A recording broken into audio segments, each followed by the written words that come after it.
Hi, friends. So, Linda Mills put out an email the other day that many of you have approached me to ask about. So, I thought I would talk for a minute about that email and some recent developments with our friends at Columbia University.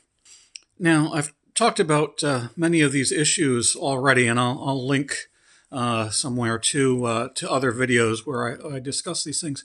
The first thing I want to say is yes, we are living in somewhat unprecedented times. There is a great deal of uncertainty. That said, the world has not completely changed. We still have our contract, it is still in place, it hasn't been invalidated, and we have 50 some odd pages of rights in this contract. So, regardless of what happens, we will be getting our schedule of raises every year, regardless of whether the administrators get a little, a lot, or nothing at all. We can only be fired for just cause, and we can grieve it and even bring it to binding arbitration. Not that we think any layoffs are imminent, but if there were at some point, hopefully very far in the future, there are provisions in the contract, Article 15, which specifies exactly how they're supposed to be carried out and providing a great deal of protection for many of our members. So this is all to the good. Also, I reported back last week that I attended a listening session with Christy Patton, the counselor to President Mills, and brought up many of our concerns. And I called on NYU to fight these outrageous actions that have been coming out of Washington, D.C. She did say the right things. I will give her that. Now, I believe in deeds, not words, and some of NYU's deeds have not been right. But she said that even if there are cuts from the federal government, one of NYU's top priorities will be to retain employment. Retain your job, retain my job. Just as the vast majority of us retained our employment during the pandemic. So this is a good thing to hear, and I will hold NYU to that. I will remind them of that if necessary when I'm president. Now, I've also been asked about developments at Columbia University, which is at this time bearing the brunt of this onslaught from the federal government.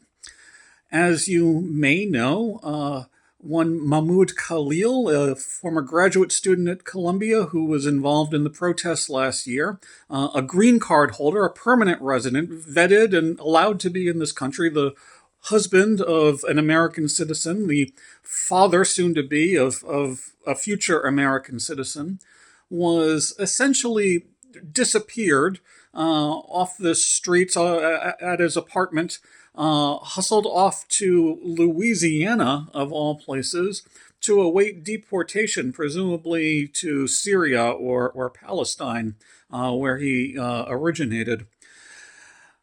This is frankly un-American. However you feel about the protests, this is not how we do things in America. Also at Columbia last week, this is not as quite as well known, but the one Grant Miles, the president of the student workers at Columbia, their union, which is comparable to GSOC here at NYU, was fired and expelled on Thursday, less than 24 hours before the Student Workers Union was supposed to enter contract negotiations with Columbia. Now, this also was ostensibly in response to his actions during the protest, but those actions came a year ago. So it seems that Columbia is very much trying to acquiesce to the Trump administration and maybe get itself a advantage in contract bargaining to boot. UCATS has always stood with the Student Workers Union at Columbia. I walked a picket line with them back in 2018 when they were on strike, when they were trying to get their union recognized. I'm proud to say that just today, Wednesday, the 19th of March, the Executive Council of UCATS approved our signing on to a letter of support that's making the rounds among all the unions at NYU, demanding that Columbia reinstate the president of their Student Workers Union. Because if they can do it at Columbia, they can do it anywhere, and that's why they're doing it to Columbia. And of course, we don't want these things to happen at NYU. You know, when I was first approached to run for president, when I was thinking about running for president, I thought that I would be talking a lot about how to get a better contract, how to enforce our contract, grow our power vis-a-vis the university. Normal union things. I didn't really expect to have to be dealing with a rogue and authoritarian federal government. I'm sure none of you really expected that. We're certainly sailing rapidly into uncharted waters. Now, famously, during World War II, the British in their cities would put up the posters reading, "Keep calm and carry on." They also had some others that weren't quite as famous, but I think speak more to the moment, which was, "Freedom is in peril. Defend it with all your might."